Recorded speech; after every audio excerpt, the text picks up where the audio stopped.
پھر رب العالمین نے پہلی دفعہ استعمال فرمایا یا ایھا الناس اعبدوا، اے انسانوں اللہ کی عبادت کرو۔ پھر اس کے بعد قرآن کی مثلیت پر گفتگو کی کہ تم قرآن کی مثل ایک صورت بھی بنا کے نہیں لا سکتے۔ پھر رب العالمین نے پھر اسی بات کا ذکر کیا کہ تمہیں مارا جائے گا پھر زندگی دی جائے گی، پھر تمہیں مارا جائے گا پھر زندگی دی جائے گی۔ پھر اگلی آیتوں میں حضرت آدم علیہ السلام کی تخلیق اور خلیفہ بنانے کا ذکر ہے، پھر ملائکہ کے سجدے کا ذکر ہے۔ پھر جب آدم علیہ السلام کو جنت سے اتارا گیا تو پھر لفظ ہدایت 2 دفعہ استعمال فرمایا، فَإِمَّا يَأْتِيَنَّكُم مِّنِّي هُدًى فَمَن تَبِعَ ہدایا، ہم تمہیں ایک ہدایت نامہ دیں گے، جو اس کی اتباع کرے گا وہ خوف اور حزن سے پاک رہے گا۔ اس کے بعد پہلی مرتبہ بنی اسرائیل کا ذکر ہے کہ وہ حق اور باطل کو ملا کے لوگوں کے سامنے پیش کرتے تھے اور دنیاوی مفادات کے لیے بدل دیتے تھے آیات کو۔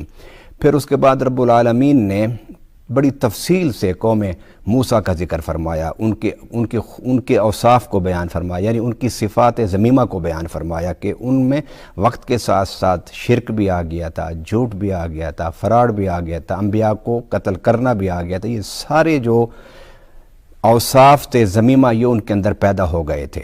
پھر اس کے بعد رب العالمین نے اس سورت کا نام بقرہ رکھا، پھر اس قصے کو بیان فرمایا کہ تم ایک گائے کو ذبح کرو، اس کا ایک گوشت کا لوتھڑا، تم اس مردے کو مارو، یہ اٹھ کے تمہیں بتا دے گا زندہ ہو کر کہ میرا قاتل کون ہے۔ پھر اس کے بعد رب العالمین نے اہل کتاب کے اس فکر کو توڑا کہ وہ کہتے تھے کہ ہم نے تو چند دن ہی جہنم میں رہنا ہے، اس کے بعد تم جنت میں چلے جائیں گے۔